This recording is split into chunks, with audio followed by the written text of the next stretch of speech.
కష్టకాలమందు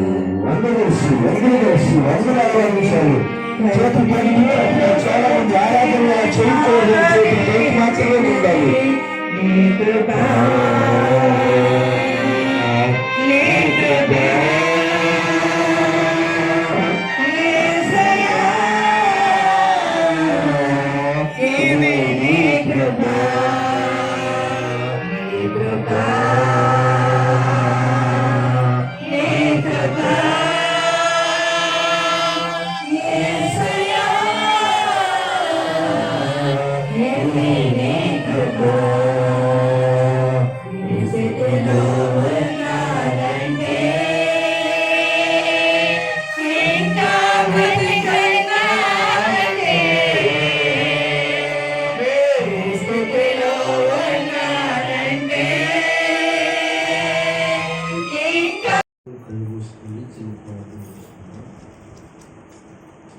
దయగల తండ్రి, పరిశుద్ధుడా, ప్రేమ నమ్మకం కలిగిన తండ్రి, అయోగ్యులకు ఎన్నికలేనట్టు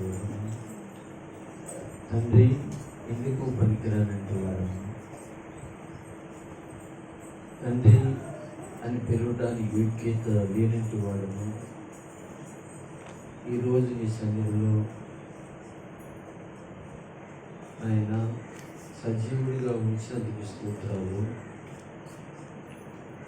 దావీదు భక్తులు అన్నట్లుగా నా ప్రాణమా యెహోవాను స్తుతించు. అవును, మా ప్రాణమును కాపాడి రక్షించి మీ సేవలో మిమ్మల్ని ఉంచుతూ ఉన్నందుకే వందనాలు చెల్లించి ప్రార్థిస్తున్నాను. తండ్రి, మీ సన్నిధిలో ప్రభువా ఈరోజు నీ వాక్యం నాకు ఇచ్చి మాట్లాడండి, నన్ను నిలబెట్టండి. బలహీనమైనటువంటి పరిస్థితుల్లో కూడా బలమైనగా సాధనంగా తండ్రి అనేక మందికి సాక్షిగా నన్ను ఉంచుతూ ఉన్నందుకు వందనాలు తండ్రి. ప్రభువా ఈరోజు మాట్లాడండి, మైండ్ తెచ్చుకుందని నీ వర్తమానాన్ని ఇస్తుండగా నీ వాక్యంలోంచి మమ్మల్ని మీరు బలపరచండి. మేము నీకు ఇష్టమైన వాళ్ళు ఉండడానికి నా నోటి నీ వాక్యం ఇవ్వమని యేసు వారి యొక్క శక్తి నామం అడిగి ప్రార్థన చేస్తున్నాను మా పరమ తండ్రి, ఆమేన్.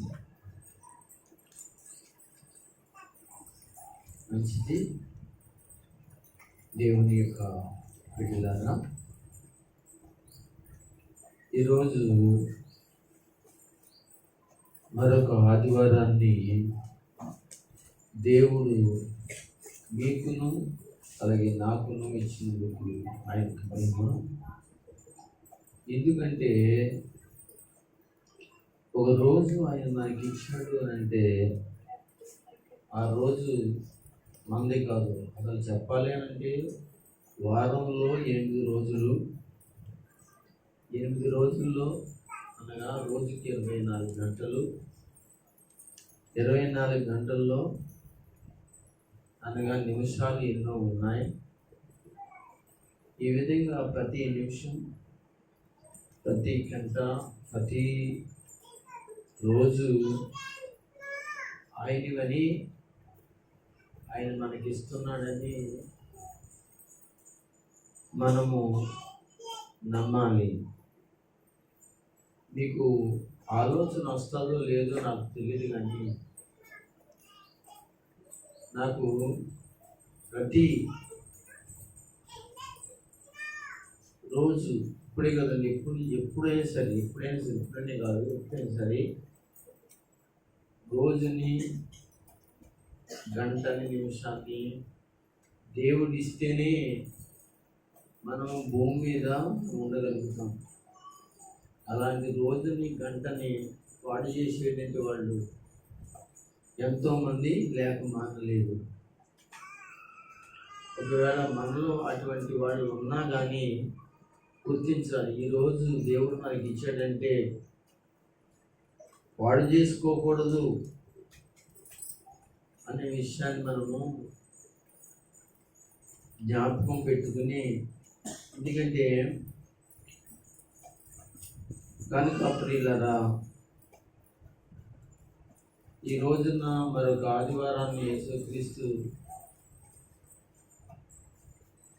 తాను ఇచ్చినటువంటి దినంగా, రోజుగా చాలా భద్రంగా దేవుని యొక్క పాదాల దగ్గర గడపాలని మీ అందరికీ ప్రేమతో నేను తెలియజేస్తున్నాను. కనుక ఆయన సన్నిధికి వచ్చినట్టు మీరు ఈరోజు దేవుడు ఇచ్చినటువంటి వాక్య వర్తమానాన్ని మీ మనసులో జాగ్రత్తగా భద్రపరచుకోండి. కనుక ప్రియమైన దేవుని బిడ్డలారా, నేను ఈరోజు చెప్పే వర్తమానం ఏమిటి అంటే, గత 3 వారాల నుంచి, అదే నిన్న వారం మాట్లాడలేదు, కానీ నిన్న వారం అమ్మగారు మంచి వర్తమానాన్ని మన మధ్యలో తీసుకుని వచ్చి మాట్లాడారు. అయితే గత వారాల్లో నేను మాట్లాడిన వర్తమానాలను జోడీకరించి ఈరోజు కూడా నేను మాట్లాడాలనే ఆలోచనతో నేను ఉన్నాను. ఎందుకంటే ఒక ప్రసంగాన్ని ఈ మధ్యకి తీసుకురావాలి అని అంటే ఎంతో ధ్యానం చేస్తేనే కానీ, ఎంతగానో తెలుసుకుంటేనే కానీ ఆ మాటలు మీ మధ్యకి తీసుకురావడం, చెప్పడం చాలా కష్టం. రెండోది, ఆ మాటలు మీ మధ్యన ప్రకటించాలి అని అంటే నా వల్ల అవుతుంది, కానీ పరిశుద్ధాత్ముడు మాత్రమే మాట్లాడగలుగుతాడు. ఇది నిజం, ఇది సత్యం. కనుక మీ మధ్యకి నేను ఎంత కష్టతరముగాను దేవుని వాక్యాన్ని తీసుకొచ్చిన వర్తమానాన్ని పరిశుద్ధాత్ముడు దాన్ని దీవించి మీకు అందిస్తేనే తప్ప నేను మాట్లాడగలుగుతాను, మీరు అర్థం చేసుకోగలుగుతారు. కనుక బైబిల్ గ్రంథం మెల్లిగా అందరూ తెరిచి చూద్దాం.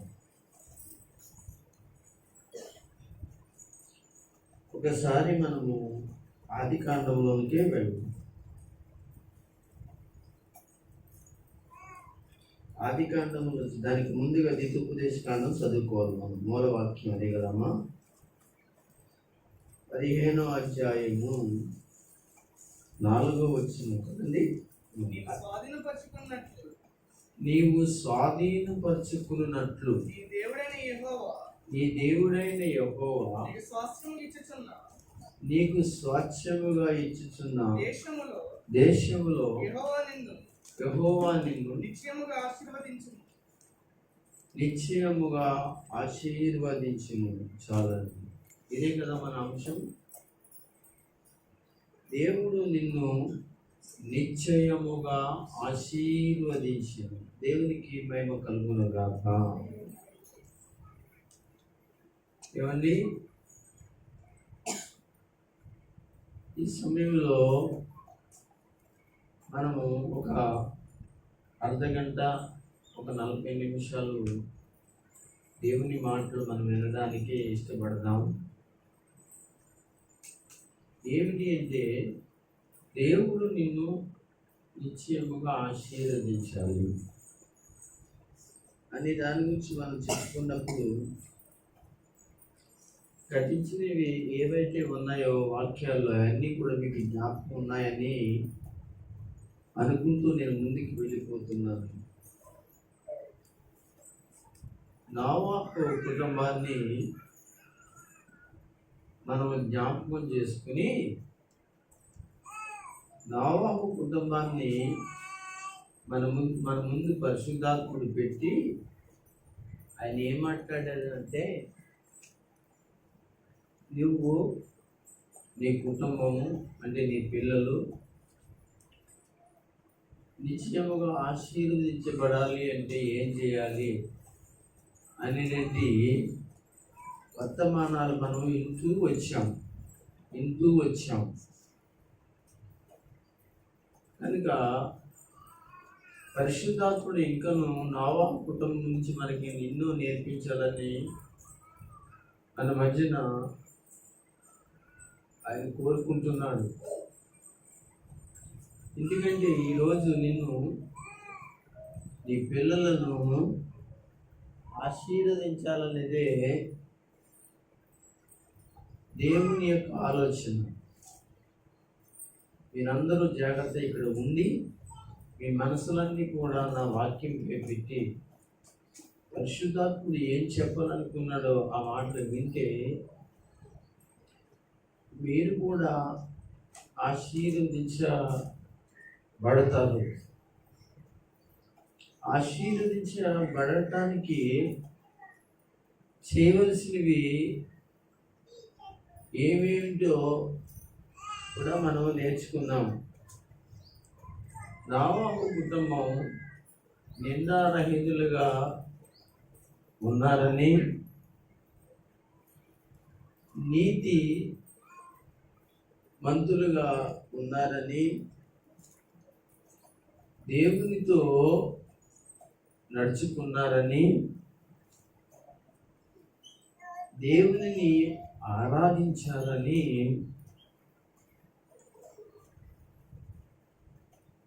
దేవుని ఆజ్ఞ ప్రకారము యావస్తును చేశారని ఈ మాటలన్నీ మనం ఏం చేసాం? నేర్చుకున్నాం. అలా చేసిన కుటుంబం నోవహు కుటుంబం.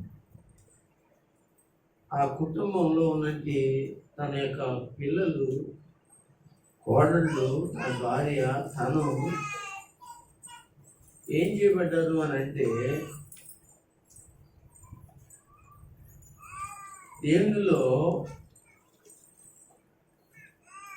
దేవునిలో వారు నిశ్చయముగా దేవుని యొక్క ఆశీర్వాదం మనకు వారసులుగాను దేవునికరంగా వాళ్ళు ఉన్నారని మనం నేర్చుకున్నాం.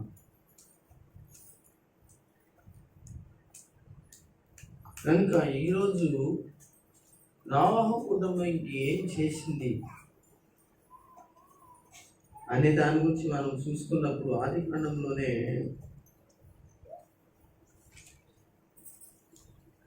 9వ అధ్యాయంలోకి వద్దాం. అందరూ బైబిల్ తెరిచి చూడండి. మొదటి వచనాన్ని చదవండి. మరియు దేవుడు నోవహును అతని కుమారులను ఆశీర్వదించి మీరు ఫలించి అభివృద్ధి పొంది భూమిని నింపుడి. చాలండి. కొంచెం ఆ పిల్లల్ని కొంచెం జాగ్రత్త చేసుకోవాలి. వాళ్ళు వదిలేకపోయారు. ఎందుకంటే పక్కవాడికి ఇబ్బందిగా ఉంటుంది, వాళ్ళకి పరిచర్యకి ఇబ్బందిగా ఉంటుంది. అలాగని పిల్లల్ని కొట్టకండి, తిట్టకండి, ఏమి అనకండి. చక్కగా దగ్గర ఉద్యోగించి చక్కగా గాలించండి. వాళ్ళే ఆ చెప్పి చదువుకుంటారు. కనుక ఇక్కడ నోవహు కుటుంబం ఆశీర్వదించబడ్డారు అనే విషయాన్ని మనకి తెలుస్తూ ఉంది. అయితే ఆశీర్వదించబడిన ఈ కుటుంబం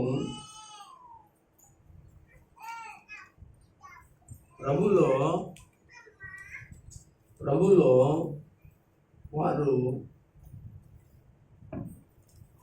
ఎలాంటి దీవులు పొందారు అనే విషయాన్ని మనకి గ్రహించాలి. ఇందులోనే 6వ అధ్యాయము 9వ వచనంలో వారు దేవునితో నడిచారు అనే మాట కూడా రాయబడింది. చదవండి అన్నమాట.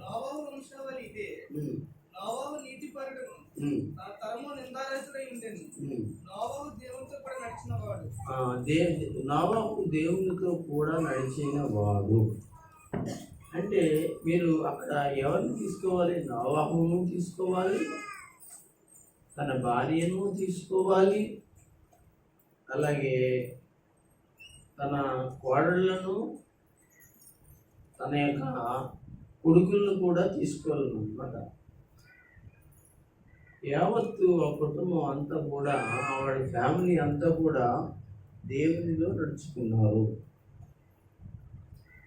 మరలా చెప్పినట్లుగానే మరొకసారి జ్ఞాపకం చేస్తూ, దేవుడు పదే పదే మనతోటి నడుచుకున్నారు అనే మాట మాట్లాడుతున్నాడు అని అంటే ఏమండి, మన పిల్లవాడు ఇది చెయ్యి అని అన్నాడు అనుకోండి, మనం అన్నాం అనుకోండి, ఇది చెయ్యి అని చెప్పామనుకోండి, ఆయన పడుకుంటున్నారా చూడండి అండి. చేయమని చెప్పేసి అండి మనం చెప్పామనుకోండి, దానికి అర్థం ఏంటది? నడుచుకుంటలేదు అన్నమాట. సరే, మళ్ళీ ఒక వారం రోజుల తర్వాత మళ్ళీ చెప్పాం మనం, మళ్ళీ ఒక నెల పోయిన తర్వాత మళ్ళీ చెప్పాం అంటే నడుచుకుంటలేదు కనుకనే మనం చెప్పడం జరిగింది. అంటే పదే పదే దేవుడు మాట్లాడుతూ ఉన్నాడు అని అంటే, నీవు కానీ ఇక్కడ కూర్చున్న వారు ఎవరైనా కానీ మనము నడవటం లేదు అనే మాట వెంటనే మనకి గుర్తుకు రావాలి. గుర్తుకు రానని చెప్పి కూడా ఆయన మాట్లాడుతూనే ఉంటాడంటండి. దేవుని స్తోత్రం చెప్పండి. మనకి గుర్తుకు రానని చెప్పి కూడా ఆయన మాట్లాడుతూనే ఉంటాడు. అంటే ఏం చేస్తున్నట్టు? ఆయన గుర్తుకు చేస్తున్నాడు అని మనము మాట. మన పిల్లోడికి ఎలాగైతే గుర్తు చేస్తున్నామో, మన పిల్లకి మనం ఎలా గుర్తు చేస్తున్నామో, దేవుడు అలాగ ఏం చేస్తాడంటే గుర్తు చేస్తూ ఉన్నాడని మనం గమనించుకుని, మనము ఏం చేయాలంటే, మనం ఈ సమయంలో అలాగా ఆశీర్వాదకరమైన మార్గంలోనికి నడవాలని తెలియజేస్తున్నాను. అయితే ఈరోజు దేవుని వాక్యంలో మనము ఎబ్రిలికి రాసిన పత్రికలో ఒక మాట ఉందండి. నోవాహు గురించి దేవుడు రాసిన మాటలు. ప్రియులారా, నోవాహు గురించి ఆదికాండంలో 5వ అధ్యాయము, 6వ అధ్యాయము, 7వ అధ్యాయము, 8వ అధ్యాయము, ఇలా 9వ అధ్యాయం వరకు కూడా నోవాహు గురించి చాలా గొప్ప చరిత్ర రాయబడి ఉంది. మీరు జాగ్రత్తగా పరిశీలన చేస్తే ఎంతో సుదీర్ఘమైన విషయాలు దేవుడు నోవాహు గురించి, నోవాహు యొక్క కుటుంబాన్ని గురించి, నోవాహు యొక్క భక్తిని గురించి, నోవాహు విశ్వాసాన్ని గురించి, వాళ్ళ కుటుంబాన్ని గురించి చాలా సంగతులు దేవుడు రాయించి ఉంచాడు. అయితే కొన్ని సంగతులు ఇలా ఏంటండి, కొన్ని సంగతులు మనకి మర్మముగా రాయబడతాయండి. మర్మముగా రాయబడతాయి. అందరు గట్టిగా స్తోత్రం చెప్తారు. మర్మముగా రాయబడతాయి. ఆదికాండములో 6వ అధ్యాయంలో లేని విషయాలు వేరే చోట రాయబడతాయి. 5వ అధ్యాయంలో లేని విషయాలు వేరొక చోట రాయబడతాయి. 8వ అధ్యాయంలో లేని విషయాలు వేరే చోట దేవుడు పరిశుద్ధాత్ముడు రాయించి ఉంచుతాడు.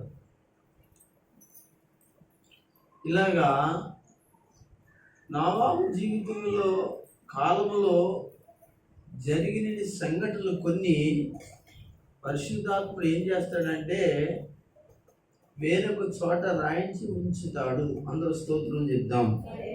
ఒకసారి బైబిల్ తెరిచి ఎబ్రిలికి రాసిన పత్రిక 11వ అధ్యాయము చూడండి, చక్కగా మీరు వినండి. 7వ అధ్యాయము 7వ వచనం అండి. 11వ అధ్యాయము 7వ వచనం చదవండి. విశ్వాసమును బట్టి నోవాహు అది వరకు చూడని అక్కడ అది వరకు చూడని సంగతులు. ఒకసారి అక్కడ అది వరకు అనే మాట కూడా అండర్లైన్ చేసుకోండి మీరు. అది వరకు అనే మాట అది వరకు అనే మాట మీరు అండర్లైన్ చేసుకోండి. మళ్ళా చదువు ఒకసారి. విశ్వాసమును బట్టి నోవాహు అది వరకు చూడని సంగతులను గూర్చి దేవుని చేత హెచ్చరింపబడి అక్కడ దాకా అండర్లైన్ చేసుకోండి. చదవండి. భయభక్తులు గలవాడై తన ఇంటి వారి యొక్క రక్షణ కొరకు ఒక వాడను సిద్ధము చేసెను. అందువలన అతడు లోకము మీద ఒకసారి ఇక్కడ లోకము మీద చెప్పండి. నేరస్థాపన చేసి విశ్వాసమును బట్టి కలుగు నీతికి వారసుడాయను. దేవునికి స్తోత్రం. ఏమంటారు? ఎలా అయ్యాడంటే నీతికి వారసుడాయను. నేను గత చేసిన ప్రసంగాలలో నేను మాట్లాడుకుంటూ వచ్చాను. నోవాహు కుటుంబము నీతికి వారసులు అనే మాట నేను ఎక్కువగా ఉపయోగించుకుంటూ వచ్చాను. ఈ మాట అక్కడ రాయలేదు కానీ ఇక్కడ రాసి ఉంచాడు. అందరూ స్తోత్రం చెప్పాను. అయితే ఇక్కడికి ఎందుకు నేను రావాల్సి వచ్చింది ఏంటంటే, నోవాహు దినములలో జల ప్రళయము అనేది వచ్చింది. వింటున్నారా? జల ప్రళయము అనేది వచ్చింది. జల ప్రళయము ఎందుకు వచ్చింది అంటే, నోవాహు కాలంలో ఉన్న లోకమంతా కూడా దేవునికి విరోధులైపోయారు. అందరూ కూడా దేవునికి విరోధం అయిపోయారు. వాళ్ళు దేవునికి దూరం అయిపోయారు. ఒక మాటలో చెప్పాలంటే దేవునికి కోపం వచ్చేటట్లుగా చేశారు. అయితే దేవునికి అంత కోపం వచ్చేటట్టుగా చేశారా? అవునండి. అంటే వాళ్ళకి ఇంకా వాయ వరసలు అనేది ఏమి లేదండి. ఇంకా చిన్న పెద్ద అనే తేడా లేదండి.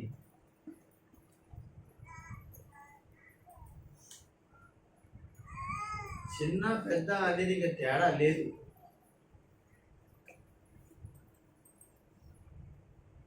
చాలా భయంకరమైన పరిస్థితి.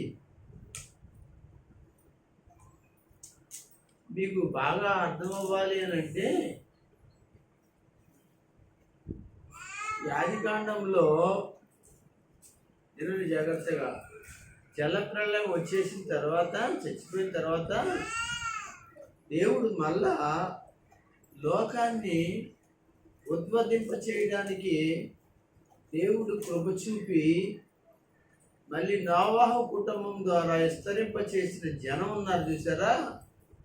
వాళ్ళందరూ కూడా మళ్ళా ఏం చేయబడ్డారు అని అంటే, దేవుని బిడ్డలారా, విస్తరించారు. ఇలాగా 9, 10, 11, 12, 13, 14, 15 అధ్యాయాలు, అలాగే 16 అధ్యాయం, 17 అధ్యాయము, ఇలా మెల్లిగా 18 అధ్యాయం దగ్గరలోకి వెళ్ళేటప్పటికీ ఏమైందంటే, కొన్ని సంవత్సరాల చరిత్రలో ప్రజలు విస్తరించడం జరిగిందండి. ప్రజలు అభివృద్ధి చెందడం జరిగిందండి. అప్పుడు ఏం జరిగిందంటే, మళ్ళీ పాపం పెంచి పెరిగిపోతుందండి. పెంచి పెరిగిపోతుంటే అప్పుడు కూడా దేవుడికి కోపం వచ్చి ఆకాశము నుంచి, పరలోకము నుంచి కిందకి దిగి వచ్చి, అనగా పెంచి పెరిగిపోయిన పాపాన్ని చూసి వాళ్ళని నాశనం చేద్దామని వచ్చాడండి. ఆ గ్రామాలే సొదొమలో ఏంటండి సొదొమ గొమొరాలు అనబడినండి పట్టణాలండి. అదే అన్నమాట. ఆ పట్టణంలో ఎవరున్నారు అంటే లోతు, అబ్రహాము యొక్క కుటుంబంలో ఉన్న ఒక వ్యక్తి ఎవరంటే లోతు అనేవాడు కాపురం అక్కడ ఉంటున్నాడు. ఏమండి, అప్పుడు కూడా దేవునికి కోపం వచ్చి ఏం చేశాడో తెలుసండి, ఆ యొక్క సొదొమ గొమొరాలు చుట్టుపక్కల ఉన్నటువంటి ప్రాంతాలన్నింటినీ కూడా అగ్ని గంధకాలతో ఏం చేశాడో తెలుసండి, ఆ పట్టణాలన్నీ కూడా కాల్చివేశాడు. ఎందుకు అలా ఆయన చేశాడు అని అంటే, భయంకరమైన పాపము అనేది చిన్నలు పెద్దలు అనేది లేకుండా, తారతమ్యం లేకుండా భయంకరమైన విచ్చలవిడి యొక్క పరిస్థితిలో ఉన్నారు. దేవుని పిల్లరా, అలాగే మరి ఆ తరానికి ముందు తరము అనబడిన నోవహు కాలంలో కూడా ఇలాంటి పరిస్థితిలోనే వాళ్ళందరూ కూడా ఉండటం జరిగింది. మీరు మనసు పెట్టండి, ఇది చాలా ప్రాముఖ్యమైన సబ్జెక్ట్ అండి. ఇది ఏదో ఈనేసి పక్కన పెట్టే సబ్జెక్ట్ కాదు ఇది. ఎందుకంటే దేవుడు నేరస్థాపన చేయడానికి వస్తున్నాడండి. ఆనాడు లోకమునకు నేరస్థాపన చేయడానికి ఏ విధంగా అయితే ఆయన వచ్చాడో, అలాగే ఈ కడవరి దినాల్లో కూడా యేసు సువార్తను తన దాసులకిచ్చి, తన దాసుల ద్వారా సంఘాలకి, సమాజానికి, గ్రామాలకి, దేశాలకి ఉన్నటి పరిస్థితుల్లో ఉన్నటి అందరి పరిస్థితులను దేవుడు కన్నులారా చూసి ఆయన మాట్లాడుతూ అంటాడు, నేరస్థాపన చేయడానికి ఆయన రాబోతూ ఉన్నాడు. అందరూ కూడా ఒకసారి స్తోత్రం చెప్పగలరా? దేవుని బిడ్డలైన మీరు జ్ఞాపకం చేసుకోండి. జ్ఞాపకం చేసుకుంటే బాగుంటుందని అనుకుంటున్నాను. చాలా భయంకరంగా నిద్రపోతున్నారు ఆయన. దేవునికి మహిమ కలుగును గాక. అవును, నిద్ర కూడా దేవునికి మహిమే. ఏమంటారు? దేవునికి మహిమ, సైతానికి మహిమ చెప్పాలి. ఏమండి, వాక్యం వినకుండా చేసేది ఎవరు? ఏమండి, సైతాన్ని చేస్తారు. ఆడికి మహిమ వచ్చేస్తుంది. దయచేసి వద్దు అలా. ఎవరు పక్క వాళ్ళు కానీ నిద్ర వస్తుంది, చల్లగా ఉంది. ఏమండి, నాకు కూడా చాలా ఎక్కువగా ఉందండి. మీకనే కదా, నాకు కూడా చాలా చల్లగా ఉండటం వల్ల ఎలా ఉందంటే తలంతా ఏముందంటే తలగడ మీద తలగా పెట్టుకుని అలా రెస్ట్ తీసుకోవాలనిపిస్తుంది. మీ ఒక్కరికే కాదండి, అలాగని మిమ్మల్ని ఏదో అంటున్నాను కాదు, నాకు కూడా ఉంది. ఎందుకంటే తెలుసా, ఆ బాలకము, ఆ బలహీనత, ఆ శరీరం యొక్క ఇబ్బందికరమైన పరిస్థితి ఏంటంటే అలాగ అనిపిస్తుంది. అందరూ చెప్తాం స్తోత్రం, స్తోత్రం చెప్తాం. మధ్య మధ్య నా స్తోత్రం చెప్పినప్పుడు లేచారు అనుకోండి, ఆ స్తోత్రానికి ఏమవుతుందంటే ఆ నిద్ర మెలుగుగా ఉండి లెగిస్తారు. అందరు గట్టిగా స్తోత్రం చెప్పండి. అంటే ఇక్కడ ఒక్కళ్ళ కాదు, అందరికీ వస్తుంది నిద్ర. సాధారణ మొట్టమొదటిగా నిద్ర రానోళ్ళు కూడా నిద్ర కలగజేసేది ఎవరు అని అంటే సైతానండి. ఏమండి, నిద్ర రాని, అసలు నిద్ర అనేది నాకు రాదండి అనేవాడు ఎవడైనా గుండె మీద చేసుకుని వాక్యం వింటానికి కూర్చున్నాడా, ఆయన తాట తీసేస్తుందండి. ఈరోజు ఖచ్చితంగా నేను నిద్ర పోను. అసలు నిద్ర అంటేనే నాకు అసలు నా జీవితంలో అది అసలు అంత దూరం పారిపోవాలి అనేటువంటి వ్యక్తులు ఎవరున్నా, ఆడవాళ్ళు కానీ మగవాళ్ళు కానీ ఏం చేస్తుందండి, కంపల్సరిగా మీరు చూద్దాన్ని సంగతాన్ని చక్కగా ఏం చేస్తుంది తెలుసండి, మెల్లగా నీ తల మీదకి వస్తుంది. దేవుని స్తోత్రం చెప్పండి. అయితే చెప్పలే, రాగానే తల మీదకి రాగానే చక్కగా ఏమవుతుందండి, ఒక రకమైన మత్తు వస్తుంది. అంతతో ఊరుకుంటుందా అంటే 2 రెప్పల మీదకి వచ్చి కూర్చుంటుందండి. ఏమండి, అంత మాత్రమే ఊరుకుంటుందా అంటే దాన్ని 2 చేతులు పెట్టి ఈ దవడ మీద ఇలా అంటుంది, ఈ దవడ మీద ఇలా అంటుంది. ఇలా అని కానీ ఇలా అంటాం, ఇలా అని కానీ ఇలా అంటాం. మరి వెనకాల గడ్డం పెట్టి ఇలా అని కానీ ఇలా అంటాం. వెనకాల ఏంటంటే జానాబెత్తి పొత్తు అన్నట్టు ఏంటంటే అని మీద ఇలా అనేది ఇలా అంటాం. దేవునికి స్తోత్రం. అంతే అదే కదా జరుగుద్ది చెప్పండి. నాకు అదే జరుగుతుంది. మీకు ఎలా జరుగుతుందో దేవుని స్తోత్రం చెప్పండి. హల్లెలూయా. మా పాస్టర్ గారు నవ్వుతున్నారు, మా హస్బెండ్ నవ్వుతున్నారు. ఎందుకంటే నాకు సాయంత్రం 8:30 దాటేటప్పటికండి నేను చెప్తున్నాను, 8:30 దాటేటప్పటికి అసలు నిద్రపోకూడదు. అదే ఏంటంటే ఉండాలి. వీళ్ళందరూ పడుకోవాలన్నాడు. అబ్బే ఏమవుతుంది తెలుసండి, ముందు నెత్తి మీదకి వచ్చి కూర్చుంటుందండి. తర్వాత ఏమేం చెప్పి కన్ను దగ్గరికి వస్తుందండి. అండి వస్తుందని చెప్పేసి నేను పోగొట్టుకున్నా అని చెప్పేసి ఏంటంటే సాగిపోదు ఆగిపోదు నేను అని పాట పాడుతుంటే ఏం సాగిపోతావురా నీవని చెప్పేసి ఓ లెంపుగా ఇలా కొడుతుంది, ఓ లెంపుగా ఇలా కొడుతుంది, వెనకాల డెప్ మీద కొడుతుంది, ఎదురు కొడుతుంది ఇలా అనమాట. కొద్దికి మా ఫాదరమ్మ గారు ఇప్పుడు పడుకోబెట్టకపోతే ఏమంటే సార్ ఈ రాత్రి మనకు నిద్ర ఏముండదు, అది లెగరా బాబు అందరూ స్తోత్రం చెప్పండి. హల్లెలూయా. ఈ బాధ ఎవరు చెప్పుకొని చెప్పండి, ఈ నిద్ర బాధ. నేను అవుతాకు చెప్పలేదు, ఇది ఇప్పుడు అందరికీ జరిగేదే నాకు జరుగుతుంది. అయితే నాకు ఇంటికాల వస్తుందంటే పిల్లలు వేసుకుని తలకు సంబంధించిన అన్నీ కూడా మెదడుకి సంబంధించినవి ఆ యొక్క మైండ్కి సంబంధించిన పిల్లలు వచ్చారా అవి భయంకరమైన వర్తిస్తాయి అంటారు. ఆ పరిస్థితిలో నేను ఉండటం వల్ల అలాగ వస్తుంది. కనుక మీరు ఏం చేస్తారంటే నిద్రకి చోటు ఇవ్వకుండా కొంచెం మెరుగుగా ఉండి వాక్యం వినండి. అందరూ స్తోత్రం చెప్దామా? సరే, నేను ఏదో చెప్పబోయి ఏదో చెప్పాను. నేను చెప్పవలసిన మాటలు నేను ఆగాను. మీరు దయచేసి చెప్తారు ఒకసారి. నేను ఎక్కడ ఆగానో చెప్తారా మీరు ఎవరన్నానే? చెప్పండి అమ్మా, చెప్పాలి. నేను ఎక్కడ ఆగాను, నేను చెప్పే వాక్యం ఎక్కడ ఆగాను కొంచెం చెప్తే నేను చెప్పగలుగుతాను.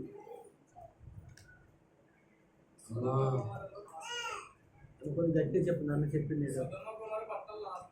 అది సదోమ గుమారాల పట్టణం దగ్గర మనం ఆగాం. ఓకేనా? అందరూ చెప్పండి. అంతేనా కదా? ఓకే, మంచిది. ఎవరో ఒకరు జ్ఞాపకం చేస్తే దాన్ని బట్టి నేను అనమాట. అలాగే నేను మర్చిపోయాను అనడానికి కాదు మర్చిపోవడం అని ఉండదు. కానీ ఒకవేళ నేను ఆ విషయాన్ని మీరు ఎంతవరకు ఇంటూ ఉన్నారనే దాన్ని కూడా ఒకసారి ఉంటాను. అప్పుడప్పుడు ఒక్కోసారి మర్చిపోయే అవకాశం కూడా జరుగుతూ ఉంటుంది. దేవునికి స్తోత్రం. కనుక ప్రియమైన దేవుడు, సొదొమ గొమొర్రా యొక్క పట్టణాల మీద దేవుని భయంకర శిక్ష వచ్చింది. అదే శిక్ష అంతకుముందు తరంలో అని మాట చెప్తూ జరిగింది. అదే అనేక మంది మరి తీర్పు గురయ్యారు. అదేంటంటే నోవాహు దినముల్లో జరిగిన విషయం. అయితే అప్పుడు నోవాహును దేవుడు ఏం చేశాడు? వాడుకున్నాడు కదా. అయితే ఇక్కడ ఈ వాక్యంలో ఏ వాక్యంలో ఎబ్రీ రాసిన పత్రికలో 11వ అధ్యాయంలో ఒక మాట రాయబడిన మాట చదువుదాం.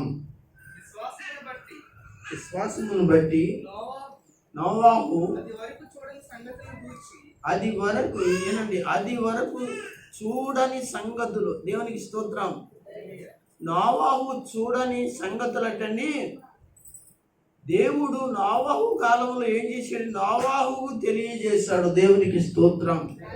నా ఇంకొకసారి చూడండి. వాడ కడుతున్నప్పుడు ఇలా వినండి. వాడ కడుతున్నప్పుడు ఆయన ఏం చేశాడు? ఆ ప్రజలకు ఏం చేశాడు? నీతిని గురించి ప్రకటన చేశాడు కదా. అదే నీతి అంటే దేవుని గురించి ప్రకటన చేశాడు, మంచిని గురించి ప్రకటన చేశాడు, యథార్థతను గురించి ప్రకటన చేశాడు. ఆ మాటలే అతను మనిషి మాట అది వరకు చూడని సంగతులను, వినని సంగతులను ఏం చేయబట్టాడంటే ప్రేరేపించబడిన వాడు. దేవుడు మాట్లాడాడు, దేవుడు చెప్పాడు. ఆ మాటలన్నింటినీ ఏం చేశాడంటే ఆ లోకంలో ఉన్నటువంటి వారికి సుమారుగా 120 సంవత్సరాలు ప్రకటన చేశాడు. దేవునికి స్తోత్రం చెప్పండి. ఎన్ని సంవత్సరాలు? 120 సంవత్సరాలు ప్రకటన చేశాడు. ఒక రోజు కాదు, 2 రోజులు కాదు, 120 సంవత్సరాలు అక్కడ ఉన్న ప్రజలందరికీ తెలియజేయడం జరిగింది. అంటే 120 సంవత్సరాలు ప్రకటన చేయాలి అంటే రోజుకో రకంగా దేవుడు తనతో మాట్లాడుతూ ఉంటే వాళ్ళ మధ్యకి వెళ్ళి ఆ ప్రేరేపించబడిన ఆత్మచేత ప్రేరేపించబడిన సంగతులను వారికి చెప్తూ ఉంటే ఒక్కడు కూడా భయపడకోకుండా, ఒక్కడు కూడా దేవుని వైపు తిరగకుండా, ఒక్కడు కూడా దేవుని శిక్ష నుండి తప్పించుకోకుండా భయంకరమైన పరిస్థితులలో వాళ్ళు ఏమైపోయారో తెలిసింది. చాలా ఘోరమైన పాపములో ఉన్నారని ఆది కాండములో మనకి వాళ్ళు చేస్తున్నటువంటి భయంకరమైన పరిస్థితులు ఏవైతే ఉన్నాయో దేవుని బిడ్డలారా అక్కడ మనము చూస్తాం. కానీ నిజంగా నోవాహు ఆ కుటుంబం ఏం చేస్తారు అని మనం ఆలోచన చేస్తే కనుక వాళ్ళు చేసే అక్రమాలకు, అన్యాయాలకు, అవినీతికి, వాళ్ళు చేస్తున్న దుర్మార్గతకు, వాళ్ళు చేస్తున్న పనులకి వాళ్ళు ఏం చేస్తారో తెలిసిందండి, వాళ్ళ మనసులకు అడ్డుకట్ట వేసుకున్నారు. దేవునికి స్తోత్రం చెప్పండి. ఏం చేశారండి? వాళ్ళ మనసు ఆ యొక్క చూస్తున్నారు, కళ్ళతో చూస్తున్నారు. వేరే చోట ఉంటుందండి అండి, కళ్ళతో చూస్తూ ఏం చేస్తారో తెలుసండి, వాళ్ళ మనస్సులను ఏం చేసుకున్నారని అడ్డుకట్టేసుకున్నారండి వాళ్ళ కుటుంబం. ఈరోజు దేవుని బిడ్డలారా, నీ ఎదుట, నీ గ్రామములో, నీ సంఘములో, నీ సావాసములో, నీ బంధువులలో, నీ చుట్టాలలో, నీ ఇరుగు పొరుగు వారిలో, గ్రామంలో, దేశంలో అనేకమని నీ ఎదుట కనబడుతూ ఉంటుంటే వాటిని చూసి వాటికి ప్రేరేపించబడిన వాడివై నువ్వు వెళ్ళి ఏం చేస్తున్నావో తెలుసంటే వాటిని చేయడానికి ఇష్టపడుతున్నావు. మనసును అడ్డుకట్ట వేయలేకపోతున్నావు. జాగ్రత్త, ఆ రోజున వచ్చిన తీర్పు మరలా రాబోతుంది భూమి మీదకి. జలప్రళయం కాదు కానీ నిజంగా దేవుని యొక్క ఉగ్రతే ఏం చేయబడుతుంది? రాబోతుంది. అప్పుడు నిన్ను తప్పించేవాడు ఎవడు లేడటండి.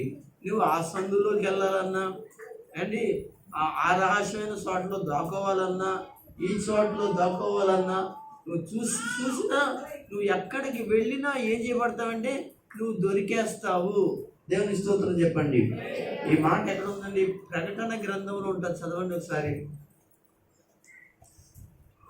ప్రకటన గ్రంథము 6వ అధ్యాయం అనుకుంటున్నాను.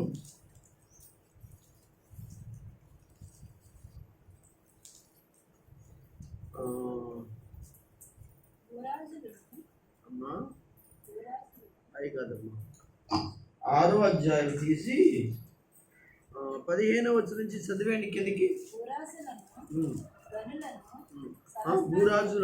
దురాసులు అన్నట్టుగా పడిందమ్మా. భూరాజులను, గనులను, సహస్రాధిపతులను, ధనికులను, బలిష్ఠులను, ప్రతి దాసుడును, ప్రతి స్వతంత్రుడును, కొండ గృహలను, బండ సందులలోను దాక్కుని సింహాసనాసీనుడైన వాని యొక్కయు గొర్రెపిల్ల యొక్కయు ఉగ్రత మహాదినం వచ్చును. దానికి తాళజాలివాడు ఎవడు? మీరు నా మీద పడి ఆయన సన్నిధికి గొర్రెపిల్ల ఉగ్రతకును మమ్మల్ని మరుగు చేయమని పర్వతములతోనూ బండలతోటి చెప్తారంటండి. దేవునికి స్తోత్రం కలుగును గాక. ఏమండి, అలాంటి దుస్థితి రాబోతుందంటండి. అనగా ఈ కడవరి అంచె దినాల్లో యేసు రాకడలో. కనుక దయచేసి మీరు మారాలని దేవుని యొక్క వాక్యము సెలవిస్తుంది. ఆనాడు నోవాహు కూడా 120 సంవత్సరాలు ప్రకటన చేస్తే అప్పుడు నోవాహును కూడా చాలా రకరకాలుగా ఏం చేశారు? హేళన చేశారు. భయంకరంగా వాళ్ళు నోవాహును పిచ్చివాడిగా చూశారు, వాళ్ళ కుటుంబాన్ని పిచ్చివాడిగా చూశారు. అయితే ఆ యొక్క జల ప్రళయం వచ్చే వరకు కూడా వాళ్ళ మీదకి వస్తున్నటువంటి ప్రాణాలను, అపాయమును, పరిస్థితులను మరి కనుగొనలేకపోయారు. ఈ తర్వాత దేవుడు నోవాహును ఆ ఓడ సిద్ధపరిచిన తర్వాత, ఓడలోకి వెళ్ళిపోయిన తర్వాత నోవాహు మరి తన కుటుంబంలో వాళ్ళలోకి వెళ్ళిపోయిన తర్వాత నెక్స్ట్ జంతువులన్నీ వెళ్ళిపోయిన దేవుడు ఆ నోవాహును ఏం చేశాడో తెలుసు అని అంటే ఏం చేశాడంటే తలుపు వేసినట్లుగా ఇదిగో ఆకాశ వాగ్దంలను నింపి అలాగనే భూమి యొక్క అగాధం యొక్క తలుపులు తీసినప్పుడు ఏం జరిగింది అని అంటే దేవుని బిడ్డలారా వాక్యం శర్మిస్తున్న మాట ఏమిటి అంటే దేవుని యొక్క లేఖనం చెప్తుంది ఏంటి అంటే దేవుని బిడ్డలారా ప్రభు వాక్యము ఇదిగో వాళ్ళ మీదకి వచ్చిన ఆ జల ప్రళయము సుమారుగా దేవుని బిడ్డలారా ఆ యొక్క జల ప్రళయము ఎదురు వచ్చిందని 40 రాత్రుళ్ళు 40 పగళ్ళు ప్రచండమైన వర్షము కురిచింది. దేవునికి స్తోత్రం. మెల్లిమెల్లిగా భూమి మీద కురుస్తూ ఉంటే, మెల్లిమెల్లిగా ఇల్లు మునిగిపోతూ ఉంటే, మెల్లిమెల్లిగా తాడి చెట్టు మునిగిపోతూ ఉంటే, మెల్లిమెల్లిగా అలాగే పర్వతాలు మునిగిపోతూ ఉంటే, అనగా శిఖరాలు మునిగిపోతూ ఉంటే మెల్లిగా ఏం జరిగిందో తెలుసా? ఆ యొక్క నోవాహు కట్టినటి వాడ తేలి కొట్టుకుంటూ వెళుతుంది. దేవునికి స్తోత్రం. ప్రచండమైన వర్షం కురిసింది. ఎన్ని రోజులు కురిసింది దేవుని బిడ్డలారా అంటే 40 రాత్రులు 40 పగళ్ళు. అంతే రోజులు లెక్కేస్తే సుమారుగా ఏమండి 5 నెలలు కురిసిందంటండి. దేవుని స్తోత్రం చెప్పండి. ఎన్ని నెలలు కురిసిందంటండి? 150 రోజులు. ఎన్ని రోజులు అంటండి? 5 నెలలు అంటే ఎన్ని రోజులు? 5 ఎంతండి? 150 కదా. ఓకే, దేవుని స్తోత్రం. 150 దినములు అంటే ఆకాశ వాకిండ్లు అనగా తూములు అంటే తూములు తెలుసా మీకు? ఏమండి మన బోధిగట్టుల్లో తూములు ఉంటాయి కదా, అంతంత దార పడింది అంటే ఆకాశం నుంచి కింద. అలాగే కింద భూమిలో ఉన్నట్టు అగాధంలో ఉన్నట్టు తూములు అంటండి. తూములు అయ్యే ఏమంటారంటే ఇప్పుడు ఆనకట్టలు కడితే చూసారా, ఏమి డ్యామ్స్ అంటారు చూసారా, ఆ డ్యామ్స్ లాంటివి ఇప్పేసాడంటండి. లోపల ఉన్న నీరు కూడా పైకి రావటం, పైన ఉన్న వర్షం కూడా కిందకి రావటం. ఎవరు నిలబడతారండి? ఏ పర్వతాలు నిలబడతాయండి? ఏ చెట్లు నిలబడతాయి? ఏ జంతువులు నిలబడతాయండి? ఏ మనిషి నిలబడతారండి? ఏం చేయబడ్డాడంటే భయంకరంగా ఆనాడు ఉన్నటువంటి ప్రజలందరూ కూడా చనిపోయారు, నాశనమైపోయారు. ఒకసారి స్తోత్రం చెప్పుకోండి, గట్టిగా చెప్పుకుంటారా? ఏమండి ఇక్కడ ఎబ్రిలికి రాసిన పత్రికలో ఏమండి రాయబడిన మాట ఏంటండి? విశ్వాసమును బట్టి ఏంటంటే నోవాహు అది వరకు చూడని సంగతులను చెప్తే ఏం చేశారు? నోవాహును దేవుని చేత నోవాహు హెచ్చరింపబడ్డాడు. ఎల్లు నోవాహు, ఎల్లు చెప్పు, నువ్వు ప్రకటించు, వాళ్ళతో మాట్లాడు. ఇలాగ రాబోతుంది, ఈ పక్క నుంచి ఇది రాబోతుంది, ఆ పక్క నుంచి అది రాబోతుంది, ఇలాగ నాశనం చేయబోతున్నాను, ఇలాంటి పరిస్థితుల్లోని వాళ్ళందరూ కూడా చస్తారు, ఒక్కడు కూడా బ్రతికేది లేనే లేదు. అందరూ గట్టిగా చెప్పండి, గట్టిగా చెప్పండి. కనుక అలాంటి పరిస్థితిని అంతలా గట్టిగా ఒక్కించి మాట్లాడుతూ ఉంటే ఒక్కడు కూడా లెక్క చేయలేదండి. ఏమండి ఈ రోజైనా లెక్క చేస్తున్నారా? ఏమండి ఈ రోజైనా లెక్క చేస్తున్నారని ఎవరన్నా? ఇంత వాక్యం చెప్తున్నాం, ఇన్ని మాటలు చెప్తున్నాం, ఇన్ని అనగా సభలు జరుగుతున్నాయి, ఇన్ని మీటింగ్లు జరుగుతున్నాయి, ఎంతమంది వింటున్నారండి? చిన్నోళ్ళకి లేదు, పెద్దోళ్ళకి లేదు, స్త్రీలకి లేదు, పురుషులకి లేదు. ఎక్కడ చూస్తే అక్కడ ఎలా ఉన్నారండి? భయం లేకుండా పాపమునికి పరుగులెడుతూ ఉన్నారండి. దేని స్తోత్రం చెప్పండి. దేన్ని పరిగెడుతున్నారండి? పాపమునికి పరిగెడుతున్నారు. వాక్యానికి చోటు ఇవ్వట్లేదు. సరిగ్గా మంచి సందర్భంలో మంచి వాక్యాన్ని ప్రకటన చేసి వాళ్ళ జీవితాలు మార్చుకునే టైంలో ఆ వాక్యం వినడానికి కూడా అనుకోకుండా వెళ్ళిపోతారండి బయటికి.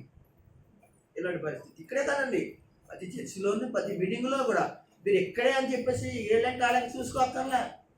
మీరు గమనించండి, సరిగ్గా దేవుడు మాట్లాడుతున్నాడు అనేటప్పటికి ఏం చేస్తారంటే ఆ సభలోంచి వెళ్ళిపోతారు, ఆ చర్చిలోంచి వెళ్ళిపోతారండి. ఎందుకంటే వాళ్ళు ఆ శిక్షకి పాత్రులయ్యి రేపొద్దున ఆ శిక్షకి పాత్రులై ఉన్న సంగతి వాళ్ళకి ప్రకటన చేస్తూ ఉంటే సాతాను వాళ్ళు ఏం చేద్దండి అక్కడ వినకుండా చేస్తూ ఉంటుంది. అందరు గట్టిగా స్తోత్రం చెప్పండి. ఆ రోజున అలాగే అండి. నోవాహు చెప్తున్న బోధ చెప్తుందే, ఒరే గడ్డి పోసుకుందామరా అని ఒకడు, గేదికి పాలు పితుకుందామరా అని ఒకడు, ఒరే కనుక పెళ్ళికి వెళ్ళాలని మరొకడు, ఒరే ఎవడో కౌరంపించాడు అని మరొకడు, ఇలాగ రకరకాలుగా ప్రకటన చేస్తున్న నోవాహు మాటలు. చెట్లు ఉన్నాయి, పుట్లు ఉన్నాయి, ఏమండి జంతువులు ఉన్నాయి, అందరూ విన్నారు. ఏమండి ఒక మాటలో ఏమండి సిగ్గుపడకూడదు, కానీ సిగ్గుపడకుండా చెప్తున్నానండి. దేవుని వల్ల అడవిలో గాడిదలన్నా ఉన్నాయి, కానీ ఊళ్ళో గాడిదలు అనబడింది మనుషులు ఎవడో ఏం లేదు ఆ రోజున. దేవుని స్తోత్రం చెప్పండి. హల్లెలూయా. ఏమంటాడండి దేవుడు? నేను అంటలేదండి. దేవుడు ఏమంటాడు? అడవిలో ఉన్న గాడిదలన్నా ఏం చేసినాయో తెలుసా? అడవిలో ఉన్న పశువులన్నా ఏం చేసినాయో తెలుసా? అడవిలో ఉన్న మోగ జంతువులు, మృగాలు, ఘోర మృగాలైనా ఏం చేసినట్టు విని వెళ్ళి, కానీ ఏమండి ఊళ్ళో ఉన్నది ఈ జనం నోవాహు కాలంలో ఉన్న వాళ్ళ గురించి చెప్తున్నాను, మీ గురించి చెప్పట్లేదు. మీరు ఎలా పోయినాక ఇంకా దేవుడే చూసుకుంటాడండి. ఎక్కడ పడితే అక్కడ వినపడుతూ ఉన్నా కానీ ఎక్కలేదు కనుక. నోవాహు దినాంలో ఉన్నటువంటి వాళ్ళు అంత భయంకరమైన పరిస్థితి ఏంటండి, వాళ్ళ జీవితంలో వాళ్ళకి కనబడుతున్నప్పటికీ కూడా వాళ్ళు వినలేని జీవితాలు ఇప్పుడైనా మార్చుకుంటారా అని ప్రతిరోజు, ప్రతి ఆదివారం, ప్రతి సమయంలో ఇప్పుడైనా మార్చుకుంటారా అని దేవుడు మాట్లాడుతున్నాడు. దేవుని స్తోత్రం చెప్తున్నాడండి. దేవుని స్తోత్రం చెప్పండి. దేవుడు మాట్లాడుతున్నాడండి.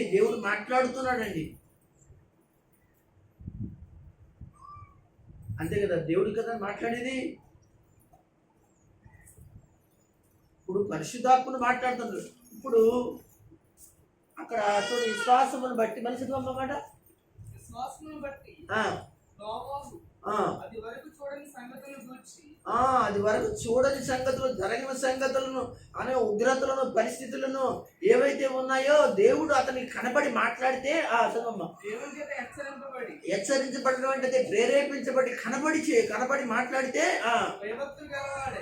అతడు భయభక్తులు గలవాడు ఏం చేశాడంటే అనేక మందిని ఏం చేసుకోవాలనుకున్నాడండి? బ్రతికించాలనుకున్నాడు, సాగుకుండా ఉండాలనుకున్నాడు, ఆ ఉగ్రతకు, ఆ తీర్పుకి వెళ్ళకోకుండా చేయాలనుకున్నాడు. కానీ వాళ్ళు వినలేదు ప్రియులరా, వినలేదు. ఈరోజు నువ్వు ఎలా ఉన్నావు? మానవా నీ పిల్లలు చేస్తున్న విషయంలో నువ్వు తల్లిగాని తండ్రిగా నువ్వు కలగ చేసుకోవా?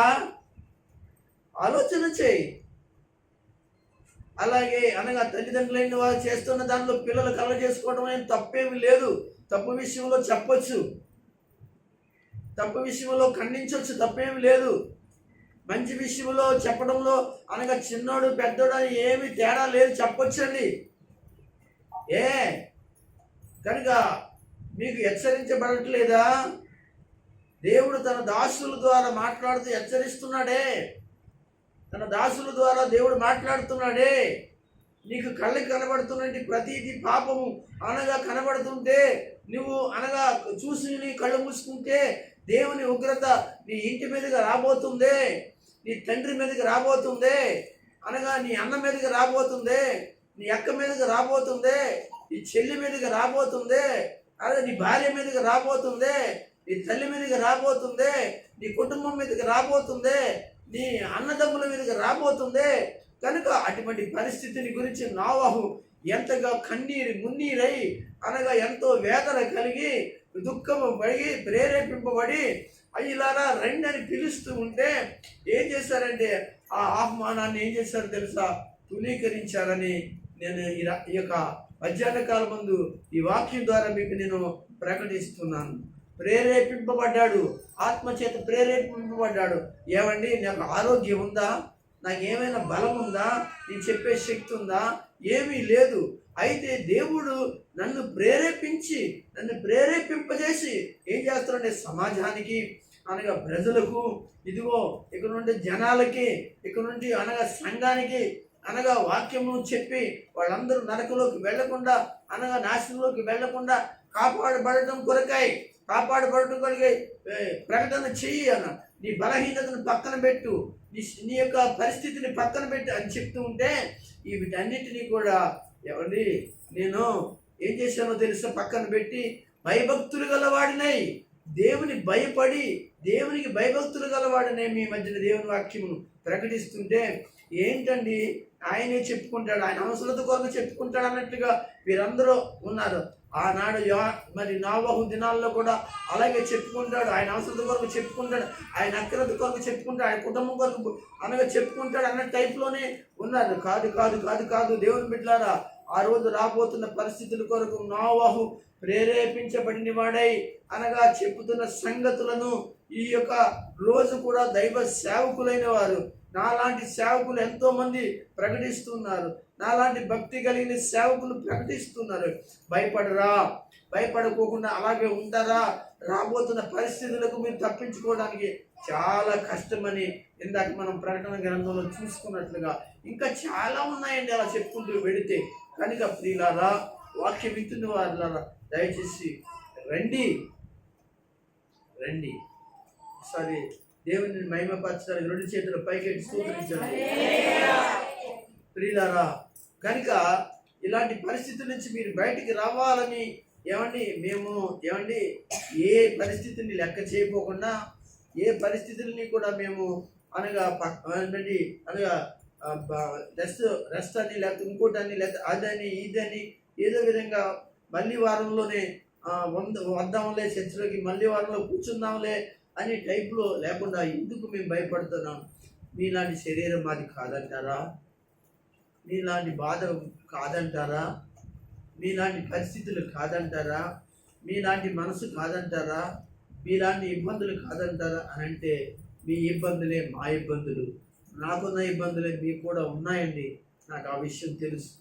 కనుక ప్రియులారా, మనము కాంచేపు దేవుని సన్నిధిలో కూర్చుందాం, కాంచేపు దేవుని వాటి మీద భయభక్తులు కలిగి ఉందాం, కాంచేపు దేవుని యొక్క పరిచర్య కొరకు మన మనసు నింపుదాం. కాంచేపు అనమాట. నేను ఎన్నోసార్లు చెప్తున్నాను పరిచర్య కొరకు. ఏమండి అనమాట, నేను ఫోన్ చేస్తేనే తప్ప రారు, ఫోన్ చేయకపోతే మొత్తానికే రారండి. ఫోన్ చేస్తే ఏదో వస్తారనమాట, ఫోన్ చేయకపోతే అస్సలు రారండి పరిచర్య చేయడానికి. చాలా ఘోరం. వీళ్ళండి పరలోకానికి వెళ్తారా? వీళ్ళండి భక్తులా? వీళ్ళ పాటలు పాడేవాళ్ళ? వీళ్ళ అనగా ప్రార్థన చేసేవాళ్ళ? ప్రార్థన చేసేస్తే నువ్వు పరలోకానికి ఏమి వెళ్ళవు. ఇంకా చాలా ఉన్నాయి నువ్వు చేయవలసినవి. అవన్నీ చేయకోకుండా నీ ముందుట ఇంత పెద్ద పని ఉంటే, ఏమండి నోవహుని ఎలా పాల్పడారండి? అంత పెద్ద పని ఉందండి పరిచర్య. 120 సంవత్సరాల పరిచర్య. ఏమండి వాడ కట్టడంలో కానీ, జంతువులు సేకరించడంలో కానీ, వగేరా వగేరా వగేరా అనబడి 120 సంవత్సరాలు చేస్తుంటే ఒక్కడ కానీ ఏంటంటే ముందుకు వచ్చి అంతమంది ఉంది కానీ దేవుని భయపడకోకుండా వచ్చి కనీసం చేయాలని కూడా లేకోకుండా వాళ్ళ ఇష్టానుసారంగా తిరుగుతూ, తాగుతూ, తింటూ వారి జీవితాలు ఏంటంటే మా కాపురాలు ఇలాగున్నాయి, మా కాపురాలు అలాగున్నాయి ఆనందిస్తూ బ్రతికేసే బ్రతుకులు అనగా ఆ రోజున తప్పించుకోవడానికి వాళ్ళ కాలేకపోయింది. అయితే ఇప్పుడు అవుతుందంటారా అంటే అవ్వనే అవ్వదు, ఖచ్చితం. ఇది జరుగును గాక. ఎందుకంటే అప్పుడుదే ఇప్పుడు జరుగుద్ది, అప్పుడు జరుగుద్ది. కొత్తగా ఏమీ లేదు. కనుక పాస్టర్ గారు ఇలాగ అంటున్నానంటే అంటే కాదండి, నేను అనకపోయినా జరుగుద్దండి, నేను చెప్పకపోయినా జరుగుద్దండి. కనుక నువ్వేం చేస్తున్నావు? ఒళ్ళించికి ప్రార్థన, ఒళ్ళించికి అనగా చక్కగా టిప్ టాప్గా అనగా మనం చక్కగా చర్చకొచ్చి మనం కనపడి వెళ్ళిపోవడమా? ఇదా మనం చేసే పనులు? దేవుని పని ఎంత ఉందో జాగ్రత్త. ఆ పని అంతటికీ నీవు ఒక రోజున సమాధానం చెప్పేవాడిగా ఉన్నావు, సమాధానం చెప్పేదానిగా నీవున్నావు. కనుక ఆడవాళ్ళు అలాగే ఉన్నారు, మగవాళ్ళు అలాగే ఉన్నారు.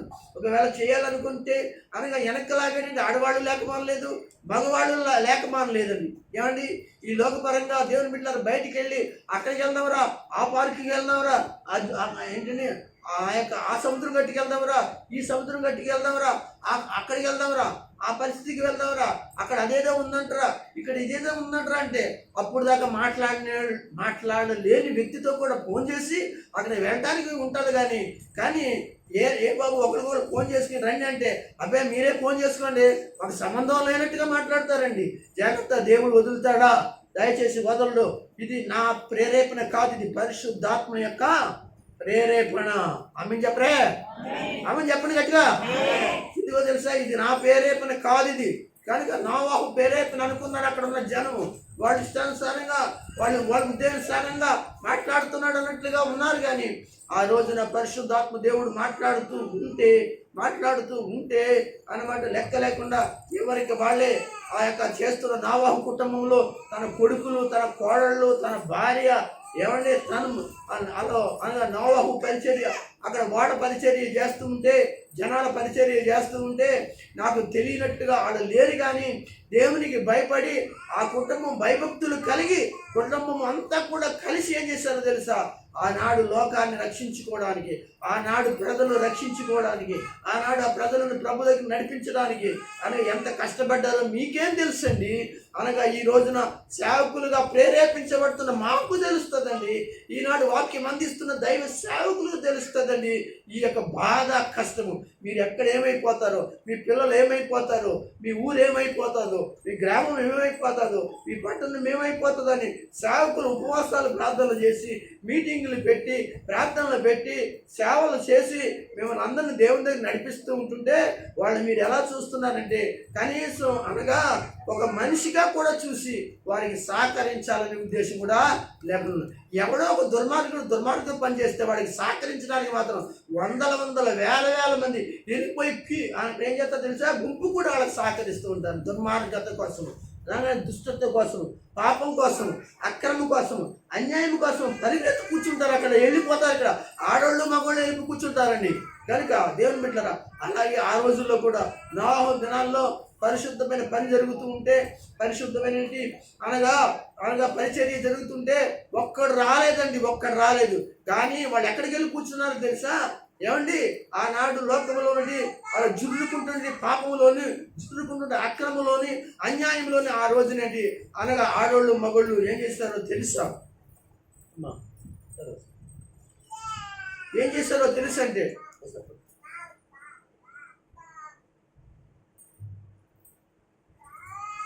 ఏం చేస్తారో తెలుసా? దేవుని బిడ్డలారా, ఆలోచన చేస్తే అక్కడికి వెళ్ళి కూర్చుని అక్కడ కాలక్షేపం కలిపేశారు. ఆ తీర్పు వచ్చే వరకు కూడా ఏం చేశారో తెలుసా?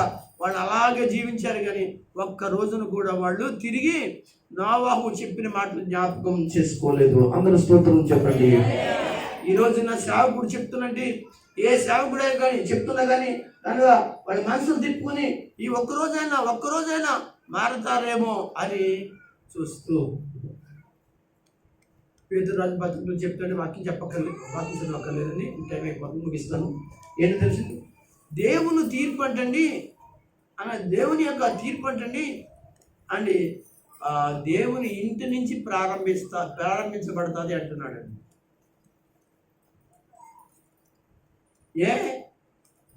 అది భూలోకంలోంచి ప్రారంభించబడచ్చు కదా? అవును. కానీ ఇందుకు ప్రారంభించబడట్లేదంటే నువ్వు మారాలని, నువ్వు మార్చబడాలని, నువ్వు మామూలుగా మంచి వ్యక్తిగా జీవించాలని, నువ్వు రేపొద్దున పరలోకంలో ఉండాలని. అందుకని దేవుని యొక్క మరి సన్నిధి నుంచి అనగా దేవుని యొద్ద నుంచి ప్రారంభించబడుతుంది. ఆ ప్రారంభించబడే ముందు ఏం చేయబడుతుందో తెలుసు ఏంటండి? దేవుని సేవకుల ద్వారా ప్రకటన చేయబడుతుంది భూమి మీద ప్రకటించినప్పుడు ఆ మార్చబడిన వాడెవడు? ఇదిగో నోవాహు లాగానే చేర్చబడి ఇందులోకి వాడలోనికి చేర్చబడి రక్షణ పొందడానికి సిద్ధంగా అనగా యేసు అనేది రక్షణ వాడ రాబోతూ ఉన్నది. ఆ యొక్క రాకడలో నువ్వు సిద్ధపడుతున్నావా? సిద్ధపడితే ప్రభు సహాయము నువ్వు పొందుతావు, పరలోకంలోకి వెళతావని మీకు నేను తెలియజేస్తూ నేను ఈ మాటలు ముగిస్తూ ఈ మాటలను మీరు మీ ఎనికడిలో మీరు చక్కగా వాటిని భద్రపరుచుకుని ఆయన రాకడ వరకు సిద్ధపడమని తెలియజేస్తూ ఈ మాటలు ప్రభు దీవించి ఆశీర్వదించును గాక. ఆమేన్.